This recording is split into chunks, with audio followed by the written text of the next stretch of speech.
Buenas tardes.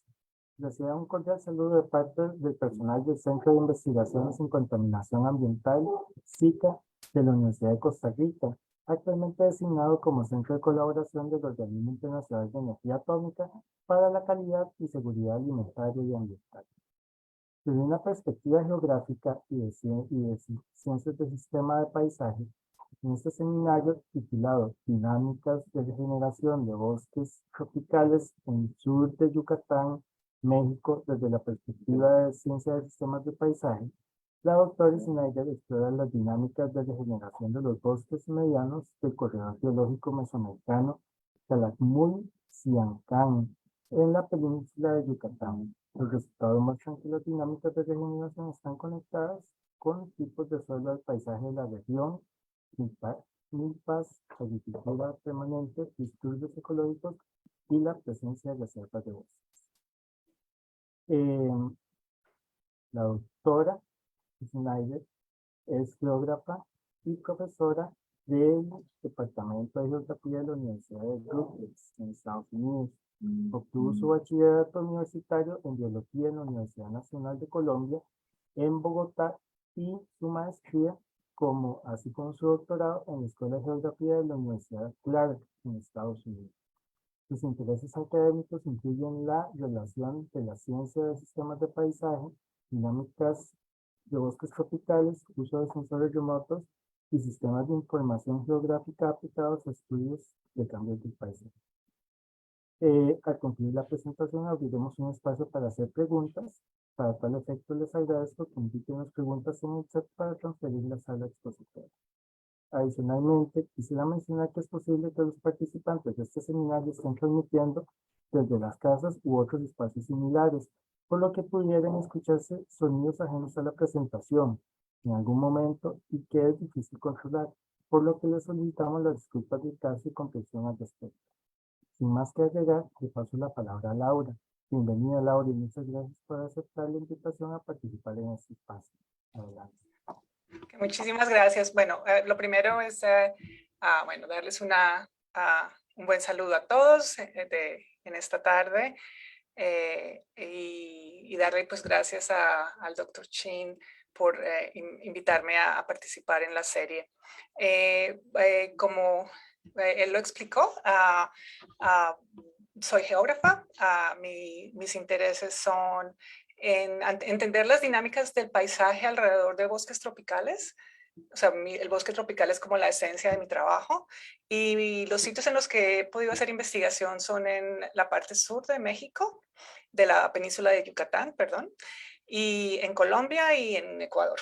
Y pues voy a tratar como de introducir un poco como el tipo de aproximación que he tenido para hacer este tipo de estudios y darles ejemplos desde mi investigación en México de cómo está este contexto teórico y empírico nos ayuda a entender un poco pues problemas en conservación y como los conflictos que a veces existen entre conservación y desarrollo.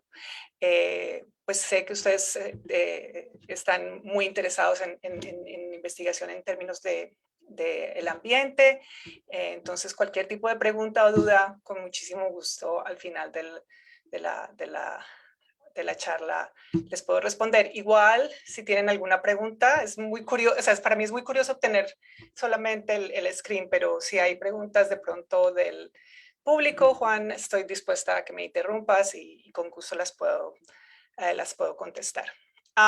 Bueno, mi pregrado fue en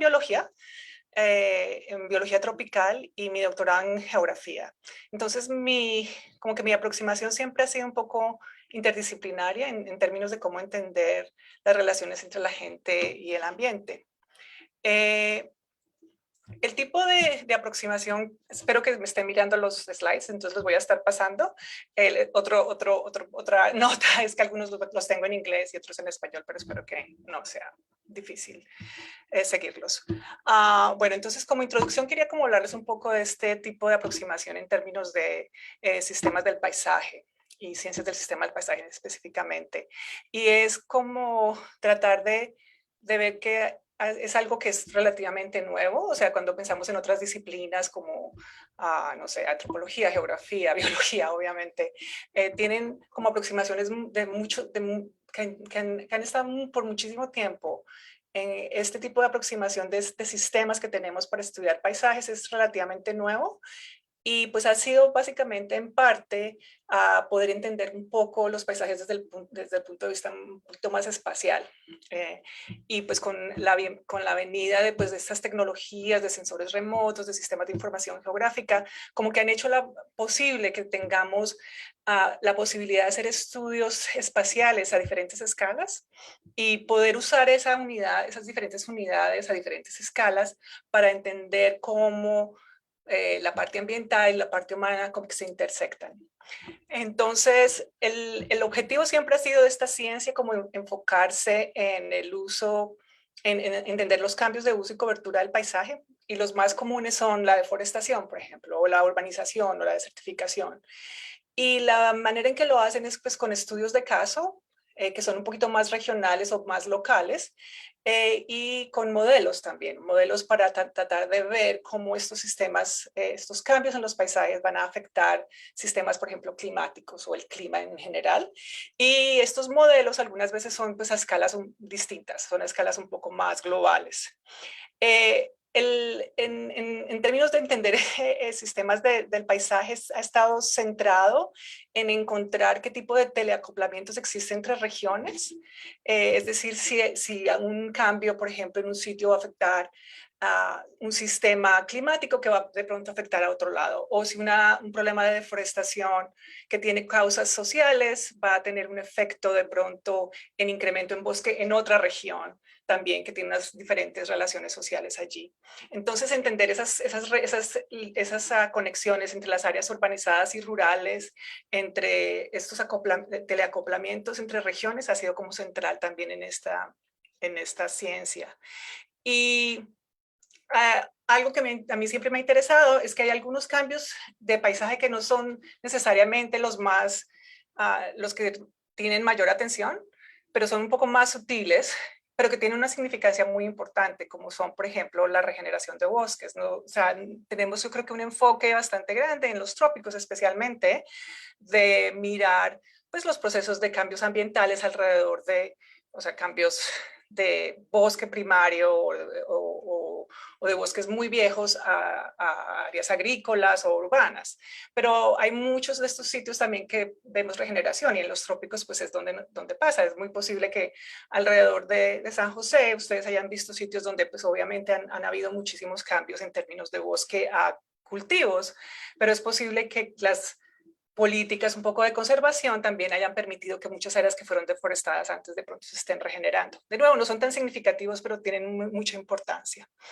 Y lo que yo he estado muy interesada en realidad es ver cómo este tipo de transiciones que son menos significativas están relacionadas con estos tipos de lo que yo llamo trade-offs o compensaciones entre cambios en el paisaje con, por ejemplo, qué pasa con la diversidad o con los sistemas, los servicios de ecosistemas. Entonces, puede ser que el beneficio a las comunidades o a la gente sea grande, pero de pronto no tanto a la biodiversidad. Entonces, es como entender cuáles son esos tipos de trade-offs cuando estás estudiando este tipo de transiciones de cambio en el paisaje.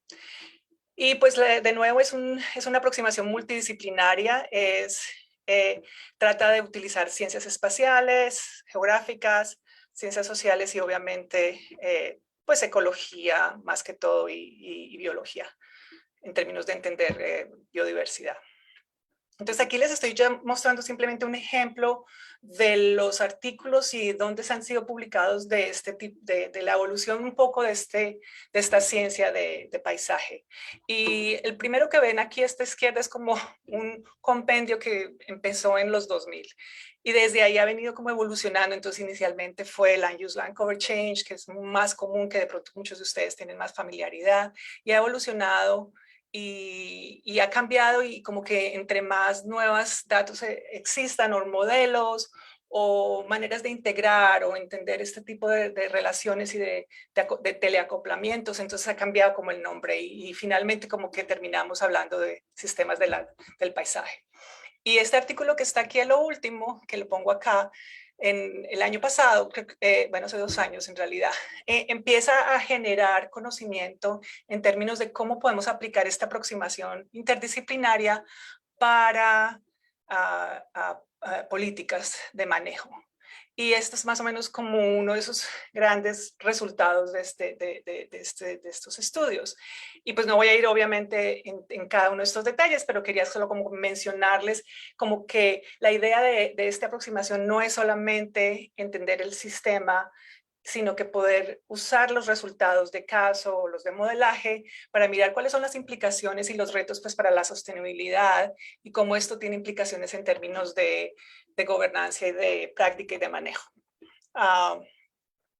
Entonces, mi grupo aquí en Rutgers hemos estado trabajando en estas evoluciones pues, de las ciencias del paisaje por ya alrededor de unos ya 17 años, tratando de entender cómo estas dinámicas enfocadas a los cambios en bosques tropicales y tratar de mirar pues, patrones de deforestación y regeneración usando pues, sensores remotos, medidas ecológicas a nivel local y tratar de conectar un poco esto con prácticas de manejo y políticas que existen a nivel regional y también local.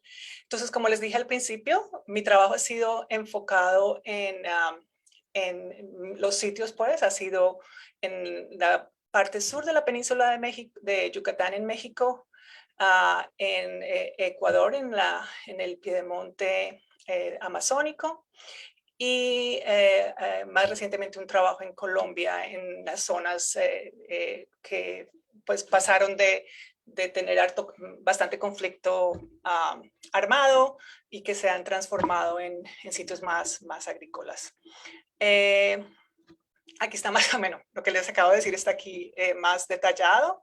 Entonces, mi interés ha sido sobre todo mirar el tipo de disturbios que existen y el efecto que tienen en los bosques. Entonces, hemos visto cómo los huracanes, por ejemplo, sequías y fuegos en esta región han afectado no solamente la configuración de los bosques, pero la estructura y composición de la vegetación también. Y hemos estado tratando de entender a largo plazo cómo estos eventos de disturbio afectan los bosques, si en realidad vemos una regeneración o si vemos una degradación en estos. Los trabajos que hemos hecho en Ecuador son más alrededor de entender sistemas silvopastoriles y ver qué pasa con estos paisajes que se desarrollan después de una alta deforestación en áreas amazónicas del Ecuador. Y entender cuáles son los servicios ecosistémicos que tienen estos paisajes. Normalmente, de nuevo, nos enfocamos mucho en los servicios de ecosistemas que producen los bosques primarios, pero menos, por ejemplo, paisajes que son un poco más, llamémoslos híbridos, ¿no? Como un sistema silvopastoril donde tienes pastos, vacas y árboles. Entonces hemos tratado de hacer ese trabajo. Y el otro que he podido tener la oportunidad es ver un trabajo que hicimos con profesores de la Universidad Nacional de Colombia, tratando de entender cómo algunas de las áreas protegidas de Colombia han sido afectadas, pues obviamente con el Tratado de Paz y el posconflicto, y como qué tipo de patrones de deforestación ocurren en ellos. Entonces, obviamente no voy a hablar de todos estos porque demoraría mucho tiempo, y lo que me voy a enfocar un poco es en el trabajo que hemos hecho en Yucatán. ¿Me oyen bien? ¿Todo bien, Juan? Sí, correcto, todo bien. Ok, súper. Ok, entonces, bueno, esta es la región de estudio. Estamos hablando de Cancún más o menos a este lado. Y tenemos un corredor mesoamericano, las 2 reservas biológicas que existen en la península y las áreas que conectan a estas 2 reservas. Para los que no son de pronto muy familiares con aspectos en términos de tenencia de la tierra y las características de este paisaje, aquí está como un pequeño resumen. La mayoría de nuestros países, yo soy colombiana, lo pueden de pronto reconocer por mi acento, pues son la tenencia de la tierra que domina en áreas rurales es propiedad privada, ¿no? Son fincas, la gente tiene su propio territorio en México. Después de la revolución en 1910, la revolución mexicana, pues uno de los resultados fue básicamente la transformación de muchas de estas tierras en propiedad común, en ejidos. Y pues obviamente recientemente han habido muchísimos cambios de este tipo de tenencia, pero es la que está dominando en esta región. Entonces, estas áreas que ustedes ven así como más pequeñas dentro de este corredor son esas áreas de propiedad común, ejidos. Lo que quiere decir es que son áreas donde la gente tiene derecho a usufructo, tiene derecho a cultivar y solo bajo ciertas condiciones podrían rentar o vender. Entonces, no necesariamente tienen derecho total a la tenencia, pero las decisiones sobre lo que suceda dentro de esas comunidades las hacen en conjunto. El bosque que ustedes ven aquí arriba es un bosque deciduo, semideciduo, perdón, de selva mediana. No es una selva tan alta como pues un bosque tropical de los que ustedes de pronto pueden ver en la selva en Costa Rica o en algunos de los sitios más tropicales allí, pero porque tiene una estación muy seca y esa estación seca pues afecta el tipo de vegetación que domina. Las comunidades no son necesariamente mayas, es una combinación de campesinado, de ejidatarios que migraron de muchos sitios del país en diferentes momentos, pero que son básicamente agricultores y cultivan milpa, que es un sistema rotativo de cultivo, donde cultivan maíz, frijol y calabaza. Um, y de alguna manera como que el paisaje sí refleja el uso maya, tiene un legado de este uso de estas comunidades mayas. O sea, esto que ustedes ven acá es uno de los de las ciudades mayas que existen en Calakmul, y pues son los sitios arqueológicos. Y parte de la vegetación que uno ve y de las especies que uno encuentra, pues reflejan un poco ese uso que tuvieron los mayas en su momento.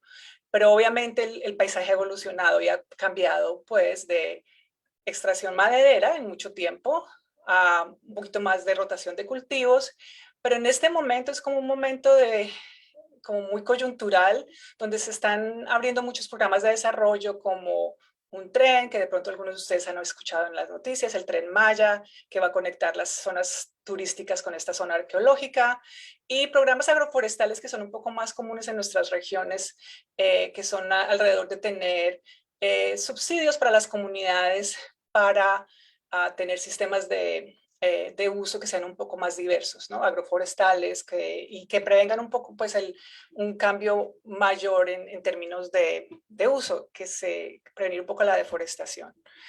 En general, lo que uno siempre ha visto en esta región es que en realidad sí existe un conflicto entre o sea, los objetivos de conservación, los objetivos del uso local y los programas un poco más a nivel estatal, ¿no? O de federal en este caso, de desarrollo. Entonces es cómo se puede entender estos conflictos y cómo esto más o menos nos define el paisaje que estamos viendo.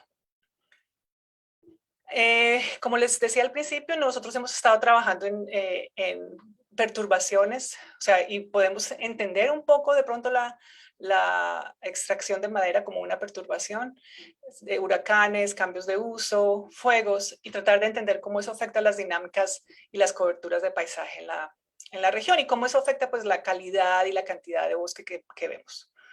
Esos son algunos de los artículos que hemos podido publicar, que estaría con mucho gusto de compartirles. Y obviamente no voy a hablar de todos estos temas, pero creo que se den cuenta como con los títulos de que estamos tratando de entender cómo esas relaciones entre el paisaje, el bosque y el uso y las personas y lo que están haciendo en términos de prácticas. Entonces no es solo, ¿no es cierto? No es solo entender composición y estructura de la vegetación o la composición del paisaje o cómo se distribuye en el espacio o los cambios netos, pero es cómo conectarlo con cuestiones de prácticas y pues de sistemas de vivencia en la región.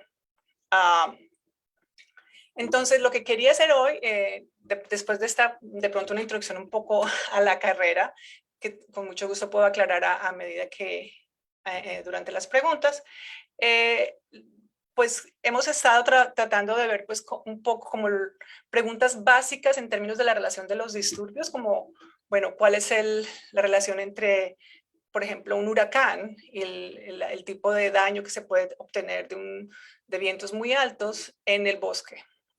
Cómo las especies, por ejemplo, se afectan, especies vegetales de la vegetación, se afectan con estos tipos de disturbios de viento. Y lo que hemos encontrado es básicamente que los bosques secundarios son menos afectados por daños por viento, que las especies raras mueren y son más afectadas por viento también. Y lo que hemos visto es cómo a largo plazo la biomasa, la recuperación de biomasa después de estos eventos está afectada en realidad por la configuración del paisaje y las conexiones que existen con bosques un poco más viejos dentro del corredor. Y una de las preguntas que tenemos es cómo la regeneración de bosques nos contribuye o no a generar de pronto patrones continuos de bosque. Entonces, es una pregunta que nos hemos hecho muchos que trabajamos en ecología del paisaje, o muchos que han trabajado en eso, es cómo se relaciona la fragmentación con la productividad de un bosque o con la regeneración de un bosque, con la biodiversidad de un bosque. O sea, la fragmentación como que siempre ha sido crítica. Entonces, lo que tratamos nosotros de hacer en este estudio, que les voy a hablar un poco más a fondo, es de cómo esta regeneración ocurre en la región y cómo esto puede ayudarnos a entender un poco estas dinámicas de pensar en manejo de una manera de paisajes que son mixtos o de paisajes que son un poco más como que se segregan un poco, ¿no? Que se separan un poco, que no son necesariamente que compartan múltiples usos, sino que sean especializados en uno. Y voy a explicar un poco mejor este tipo, lo llamamos el dilema entre land sharing, land sparing, y espero que haga sentido. Entonces, la idea es como hablar de regeneración en la región, hablar de fragmentación y un poco de esta discusión que existe entre land sharing y land sparing. ¿Por qué estudiar bosques secundarios en los trópicos? Y pues inicialmente les dije, bueno, las ciencias de la tierra están muy interesados en estudiar de pronto transiciones del paisaje que no son tan obvias como la deforestación, o no obvias, pero que son más, bueno, las que más tienen atención, ¿no? Urbanización, de nuevo, deforestación, degradación. Entonces, estudiar estos cambios sutiles como la regeneración son importantes. Y lo que estoy poniendo en esta diapositiva es básicamente un resumen de literatura sobre trabajos en bosques secundarios y como el efecto que tiene en términos de captura de carbono, en términos de biodiversidad, en términos de pensar en qué tan fácil se pueden regenerar y como ser resilientes y volver más o menos a ser más viejos y cuánto esto dura. Y lo que encontramos, pues para mí siempre ha sido como muy crítico, ¿no? Muy importante ver que, por ejemplo, la mitad de las emisiones de deforestación pueden ser calibradas, pueden ser manejadas por la reforestación. O sea, 7 años de reforestación más o menos pueden hacer un offset de la mitad de las emisiones por deforestación en ese mismo periodo. O que las emisiones de fossil fuels que están en Latinoamérica en un periodo también como de 20 años pueden también ser offset por crecimiento de bosques secundarios. Entonces, estos artículos como que muestran esa importancia y lo que estoy mostrando aquí es simplemente que, bueno, en esta primera es como estas barritas de cambio y pues no voy a tomar mucho tiempo, pero si toman en cuenta esta barrita aquí verde, en las Américas y ven que son barras bastante grandes. Estos básicamente esos offsets que tiene el bosque secundario en relación a las emisiones que las ven aquí en este color más café. Entonces, como entender que en realidad sí, por lo menos en las Américas es bastante importante y que básicamente pueden recuperarse relativamente rápido. Y ese es este estudio que está aquí en el 2016. La segunda parte, que tiene un poco más de relación con el trabajo que nosotros hacemos, tiene que ver en cómo podemos modelar o predecir cómo estos bosques secundarios van a evolucionar en el tiempo. Y lo que los estudios han mostrado es que para entender la recuperación de bosques o la regeneración de estos bosques, pues tenemos que pensar en varios tipos de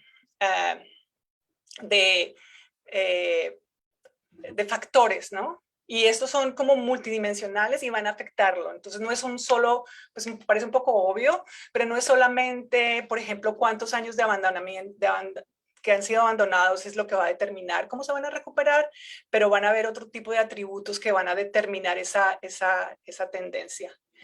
Entonces estamos hablando de básicamente la biomasa, de características de tipos funcionales de la vegetación, de suelos. Entonces es algo que es más como que está interactuando entre sí y que eso va a afectar esas tendencias de recuperación. Y esos son estos colores pues distintos. Y la otra que es muy importante para nosotros es cómo podemos predecir la recuperación de un bosque a través del tiempo y cómo la configuración del paisaje nos ayuda a predecir o no ese tipo de recuperación. Entonces lo que vemos aquí es que el tipo de predicciones, cuando tenemos un bosque que es un poco más fragmentado o altamente fragmentado, como el que tenemos por ejemplo en Yucatán o en muchos de nuestros paisajes tropicales, en realidad el tipo de predictibilidad para entender la parte de su sección es muy baja, es muy complicada, y eso se entiende porque pues básicamente hay varios factores que pueden afectar esta tendencia. En cambio, en paisajes que son más iguales, puede ser, o sea, donde venga muy poco bosque o haya mucho bosque, como que la tendencia de a dónde va a ir el tipo de recuperación es un poco más predecible. Entonces, eso es lo que estamos como, las preguntas que nos mantienen despiertos en la noche, tal vez es lo que quiero decir. Uno de los comentarios del contexto que les hablé fue este debate que existe en nuestra disciplina, y de pronto lo han escuchado en personas que están interesadas en la conservación, es cómo se puede hacer algo, cómo se puede conservar y al mismo tiempo pues producir, no sé, que sean áreas productivas y que se puedan conservar. Entonces el debate ha estado alrededor de estos términos que se conocen como land sharing y land sparing. Entonces el land sharing son sistemas, o sea, podemos pensar en sistemas que son multiuso, y en land sparing es como más, son sistemas de paisaje donde cada área está como dedicada a un tipo específico de uso. Entonces hay áreas agrícolas, hay áreas forestales, y la producción se maximiza y la conservación se maximiza en esas áreas cuando están separadas, cuando no están necesariamente en multiuso. Obviamente, pienso yo que nosotros como en Latinoamérica estamos más familiarizados con estos paisajes de multiuso, donde tenemos varias, o sea, los paisajes están siendo utilizados para agroforestería, pueden ser pastizales, pero después se convierten en milpas o sea, obviamente hay sistemas de tierra donde domina la productividad y son a gran escala, pero son los que tienen como un efecto ambiental muchísimo más grande. Entonces, de nuevo, como segregar áreas de uso para bosque y para agricultura en land sparing y en land sharing es como este tipo de multiuso. Entonces, la pregunta que estábamos haciéndonos nosotros es cómo el tipo de regeneración que se está dando en la región está afectando esta tendencia de pensar en estos paisajes en estos dos términos. Estamos viendo empíricamente que el tipo de manejo está evolucionando más hacia un land sparing o hacia un land sharing. Y pues parte del estudio que tratamos de hacer en regeneración es como tratar de entender ese debate un poco dentro de nuestra propia región.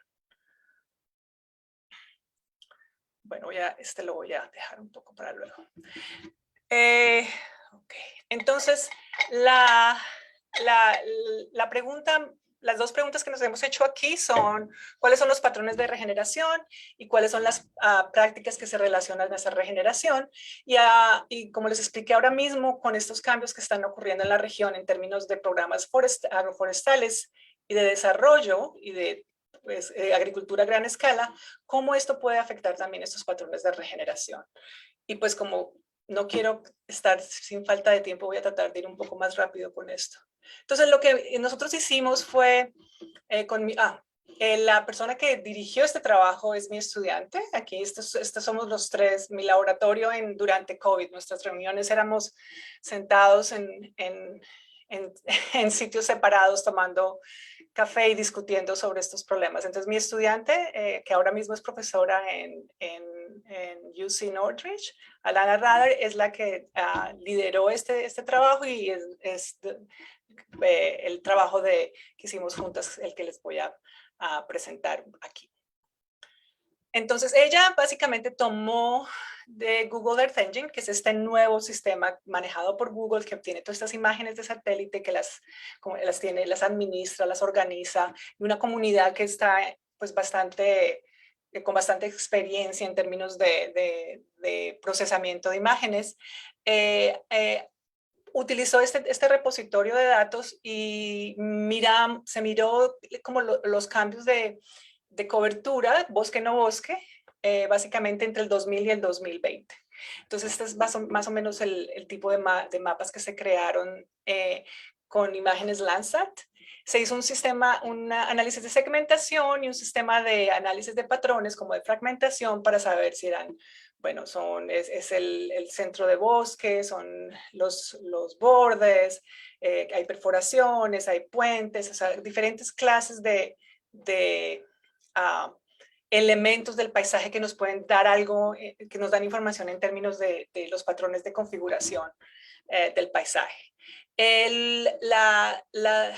Los análisis de segmentación fueron muy importantes para nosotros porque estamos hablando de paisajes que son un poco más, o sea, no son tan continuos, o sea, son paisajes donde tú ves 2, 3 hectáreas en agricultura, 3 hectáreas de bosque, o sea, se ve más o menos, aunque estas son imágenes de trabajo que hicimos en Ecuador, se refleja un poco también en algunos de los paisajes en la Ciudad de México, en la región, en Yucatán, en el corredor, y lo que tú ves es que estos segmentos nos ayudan como a generar como áreas continuas del mismo tipo y determinar como estas unidades que están dentro de una matriz que de pronto ha cambiado bastante, pero no perderlas dentro de la clasificación.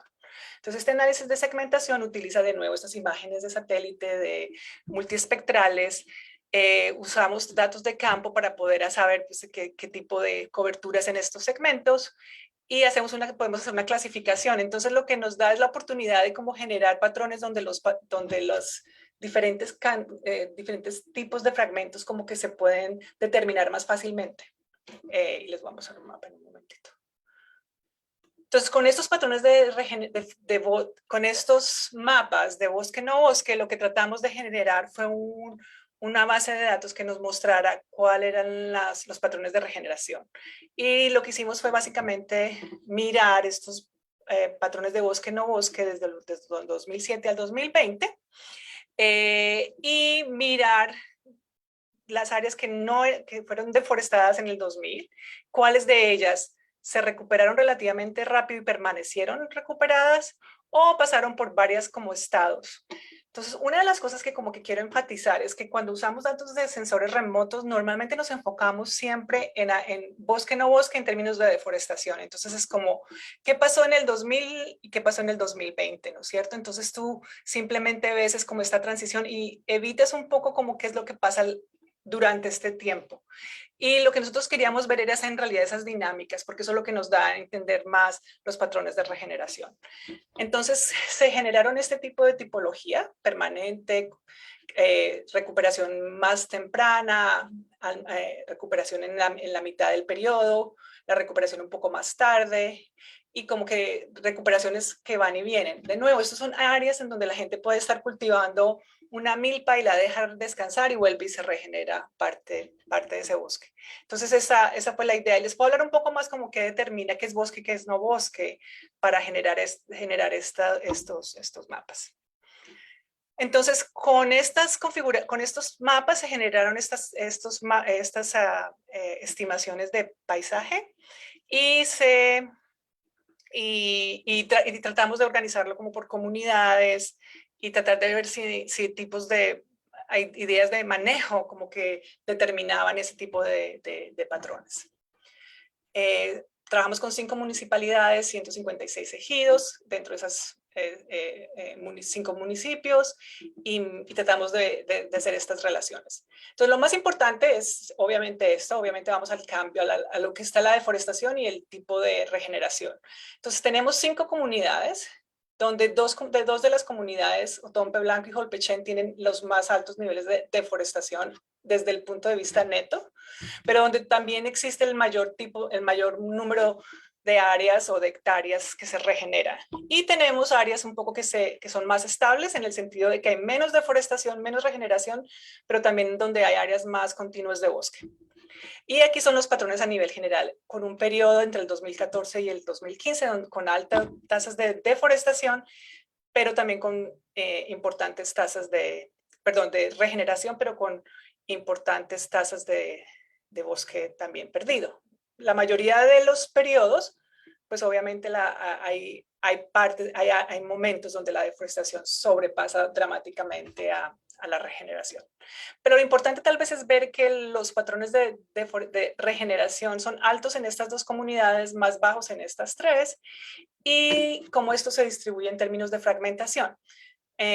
Lo que encontramos es lo que les estaba hablando inicialmente, esa idea de ¿están los paisajes segregados o están los paisajes un poco más de multiuso? Entonces, haciendo como un zoom in entre las comunidades, encontramos que básicamente 75% de la regeneración de bosque es debido a es básicamente regeneración que es a largo plazo. O sea, son áreas que la gente deja descansar por mucho tiempo y que tal vez volverá a ellas a hacer milpa después, porque esa es parte de lo que ellos hacen en términos de cultivar. Y de recuperación al principio del periodo y menos en la parte como hacia el final del periodo de estudio. Lo que estamos viendo es que hay más deforestación al final y por eso es que se ve más nuestra regeneración inicial y no tanto a nivel hacia el final del periodo. Como ven aquí, estos son áreas donde la gente tiene áreas grandes de cultivo que son más recientes, entonces pueden tener soya, pueden tener cultivos más permanentes. Y aquí podríamos ver y podemos pensar en un sistema más de land sparing, ¿no es cierto? Donde tienes áreas donde se cultiva y áreas donde está el bosque. Y donde la regeneración, que son estos puntitos aquí, deberían estar ocurriendo de pronto alrededor de las áreas más, o sea, las áreas de regeneración no son tan dominantes. En un sistema de multiuso, obviamente, lo que tenemos es un sistema donde vas a encontrar diferentes edades de bosque alrededor, con parcelas un poco más pequeñas, y donde vas a encontrar de pronto diferentes clases de regeneración. Y aquí están los diferentes colores que se relacionan con los colores acá. Entonces, ¿qué patrón estamos viendo más en la región? Y a la final lo que encontramos es que el patrón que en realidad domina en la región es este tipo. Los cambios de regeneración en estas 2 comunidades son básicamente dominados por este tipo multiuso y no por este tipo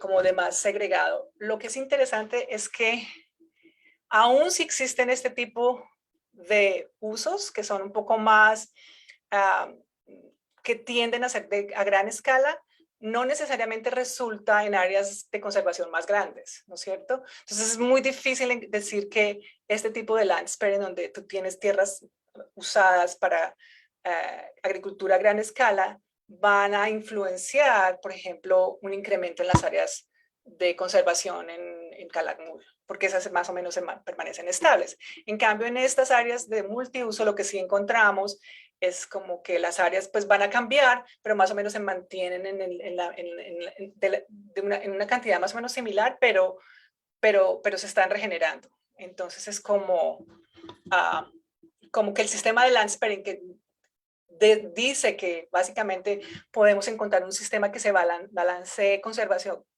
con productividad, como que se empuja más hacia la productividad, menos hacia la conservación. En el de multiuso siempre sigue siendo como multiuso y la regeneración siempre es como parte importante del proceso. Y pues no voy a pensar un poco de tiempo explicando esto, pero yo creo que a esta hora yo creo que necesitamos un café y no quiero... Pero bueno, en general estas son las comunidades que les mostré, Otompe Blanco y Holpechen, donde la fragmentación es más alta.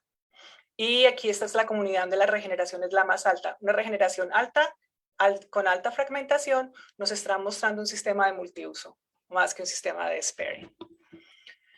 Entonces, estos son los resultados donde vemos este tipo de que existen áreas significativas que se están regenerando, que existen estos tipos de regeneración permanente y un poco más efímera.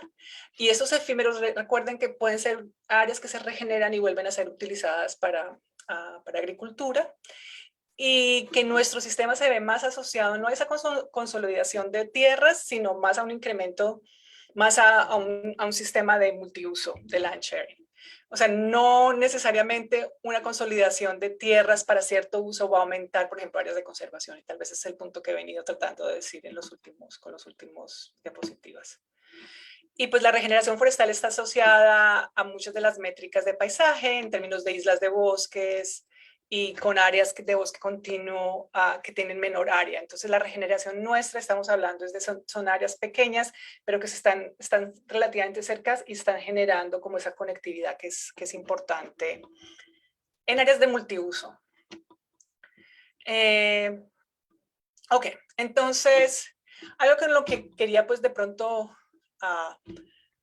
terminar es como discutir un poco como hacia dónde está en este momento las tendencias en términos de uso de este sitio.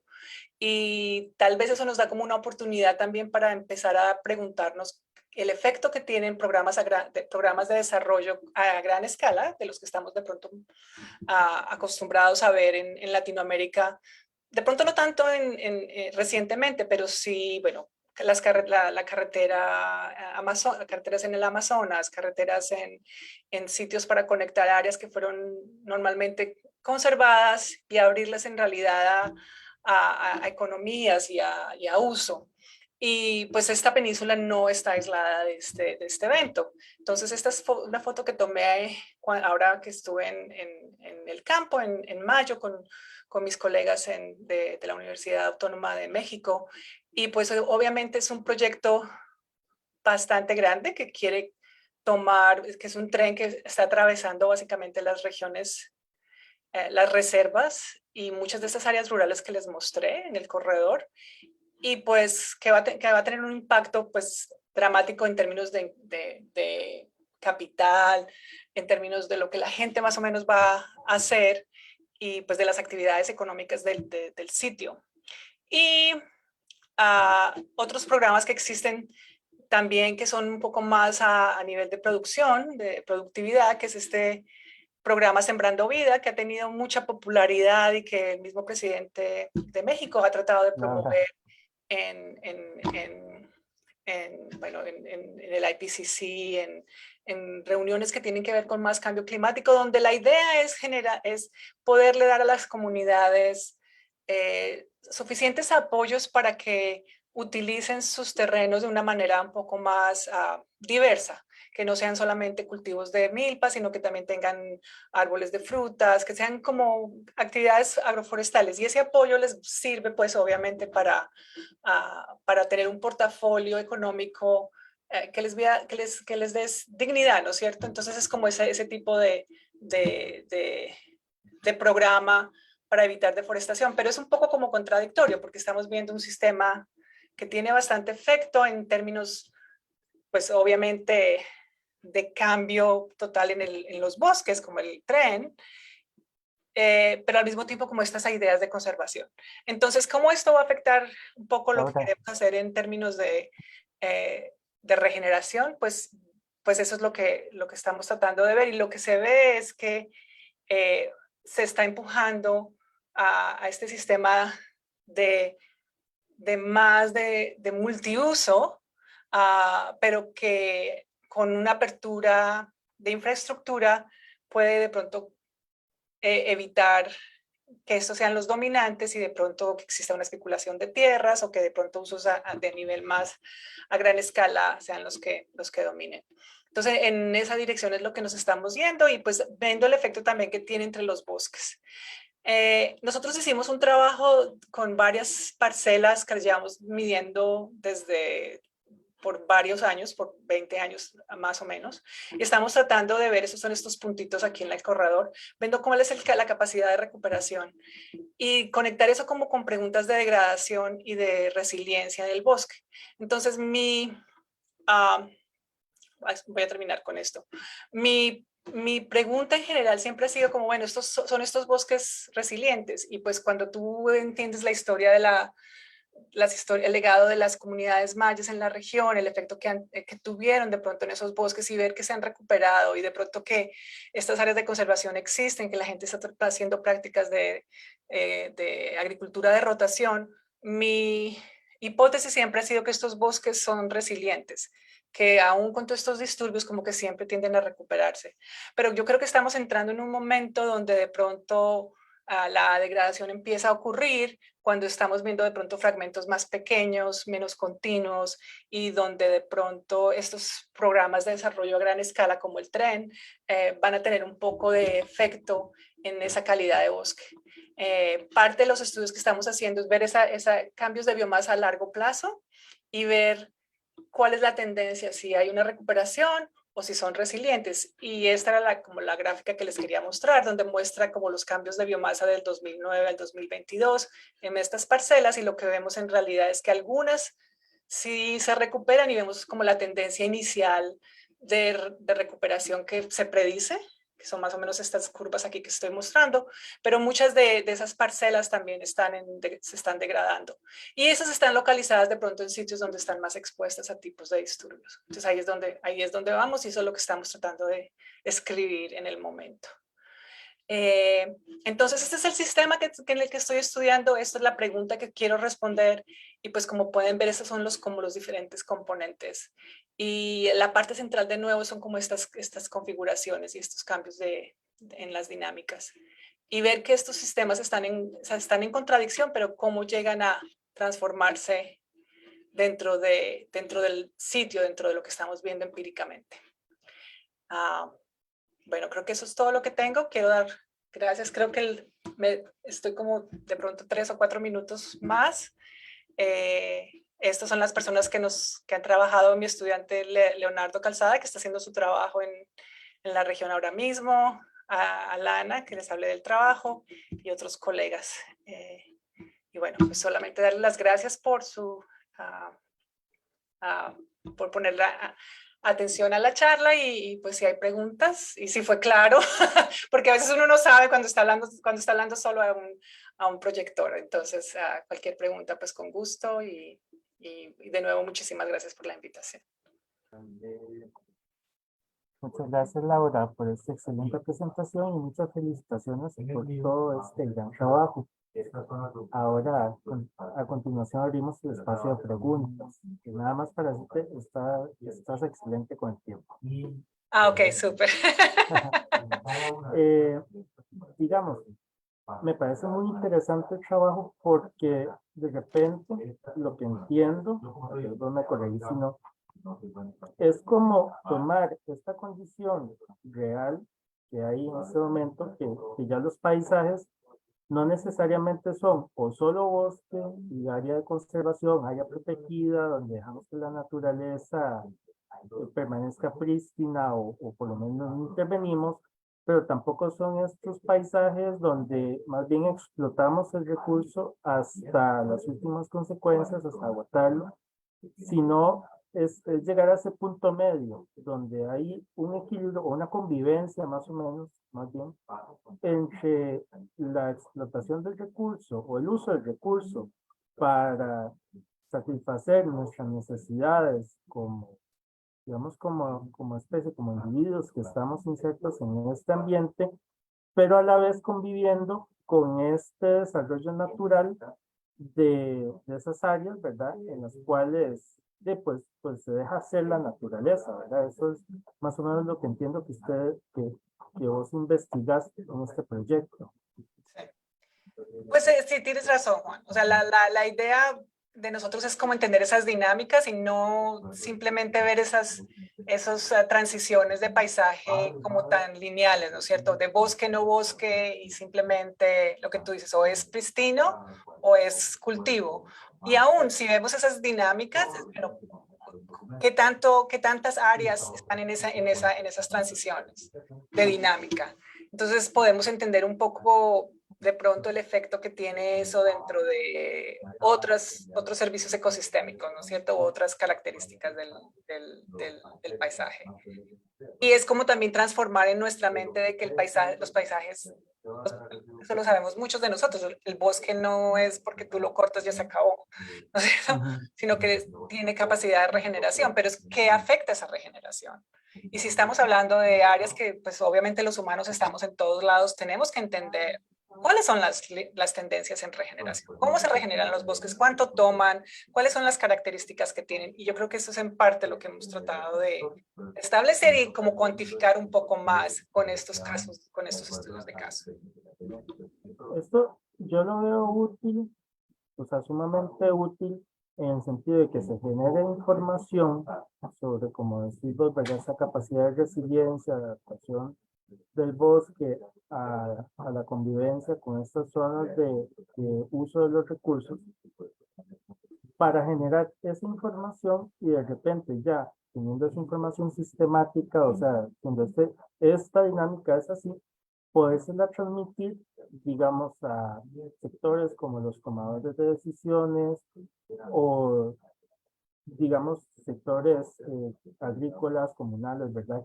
Que están ahí y que de repente ellos puedan tener esta información y hacer una mejor toma de decisiones, un mejor planeamiento más sistemático para disminuir el impacto negativo que puedan tener todas estas actividades sobre esa condición primigenia o esa condición natural de la Sí. vegetación, ¿no? Y la verdad es que a mí me parece que como que las comunidades son muy conscientes de esas dinámicas. Ellos las conocen y como que ellos son los mismos los que las implementan. O sea, ellos están, o sea, si tú tienes un sistema de cultivo que es rotatorio, donde dices, bueno, voy a cultivar este año, voy a hacer 2, 3 hectáreas y la voy a dejar descansar y regreso luego, en su mente ellos saben, o sea, tienen ese tipo de conocimiento de que regeneración natural es algo que se observa y que les va a generar de pronto, cuando regresen a la misma parcela, una productividad de pronto mejor.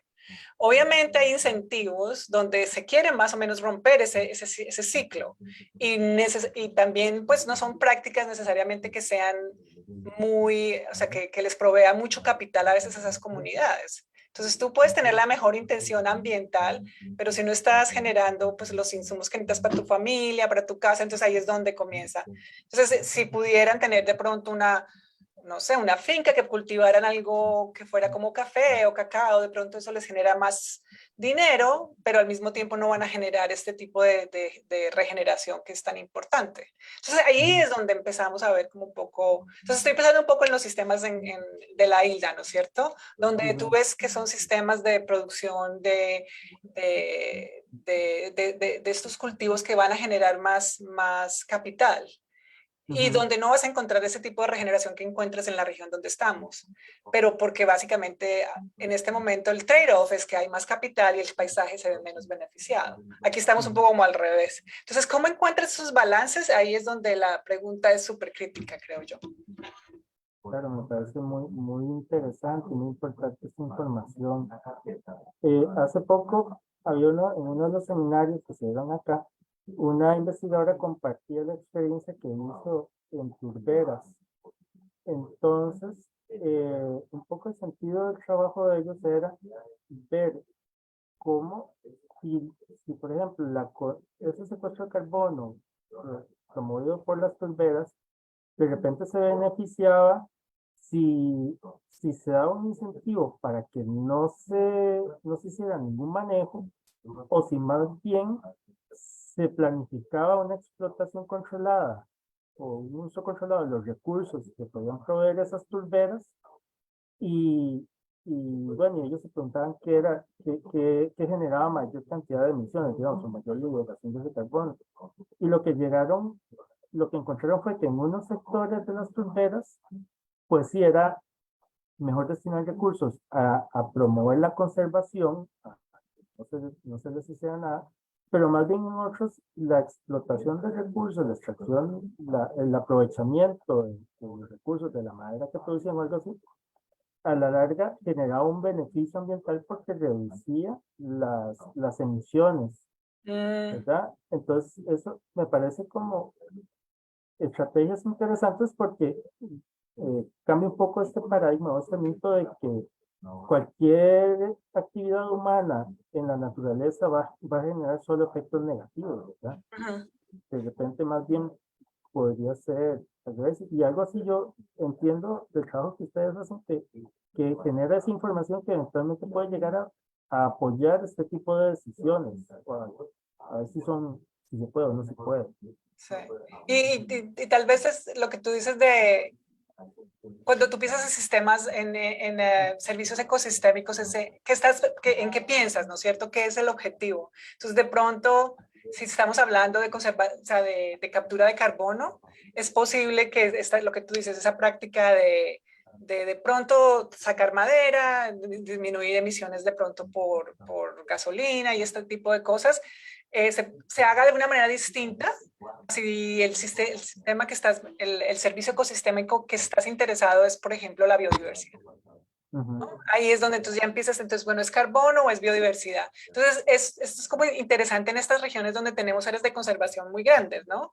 Y ahí es donde está el argumento entre, no, separemos y generemos áreas que sean de conservación grandes y continuas, porque la biodiversidad es importante y la biodiversidad de pronto no se mantiene cuando tienes paisajes que son tan pequeños, bueno, o que son fragmentados o que se están regenerando continuamente. Entonces, ahí es donde tú tienes que empezar, bueno, entonces, ¿cómo generamos de nuevo? Es como ese balance.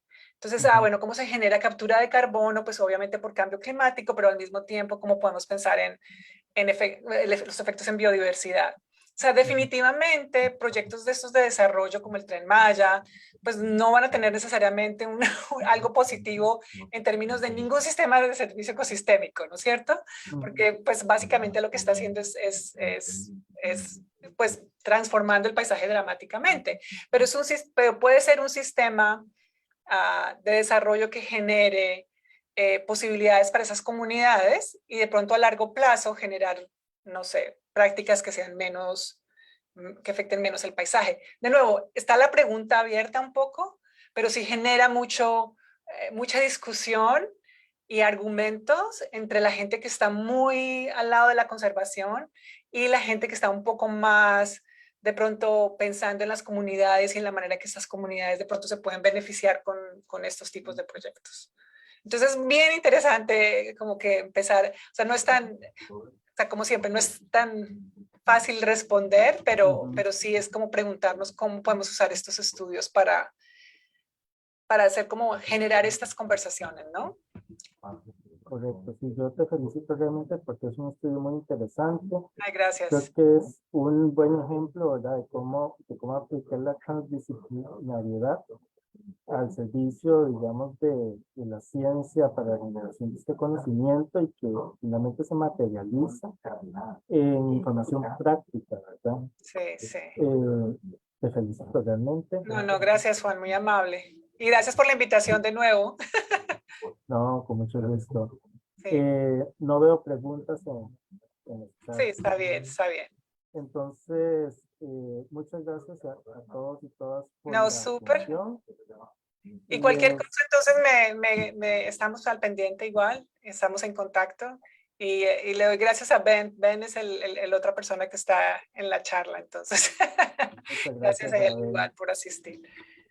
Les comento que la grabación de este seminario, así como los demás que ya se han realizado, están disponibles en la página de Facebook del CICA, la cual pueden buscar como cita.ucr, y en el canal de YouTube de SICA también, que encontrarán como SICA Comunicación, para que sean consultadas libremente en cualquier momento. Muchas gracias de nuevo y espero que pasen una feliz tarde. Listo. Además, les extendemos una cordial invitación para asistir al próximo seminario que será presentado por la doctora Andrea Vincent, docente e investigadora de la Escuela de Biología de la Universidad de Costa Rica, y que se realizará el martes 26 de septiembre a las 3:30 por estos mismos medios. Entonces, lo que me resta es agradecerte de nuevo, Laura, agradecerle a Ben y a todos los que nos van a ver próximamente. Ok, listo. Muchas Ok, gracias. muchas gracias. Es el múltiple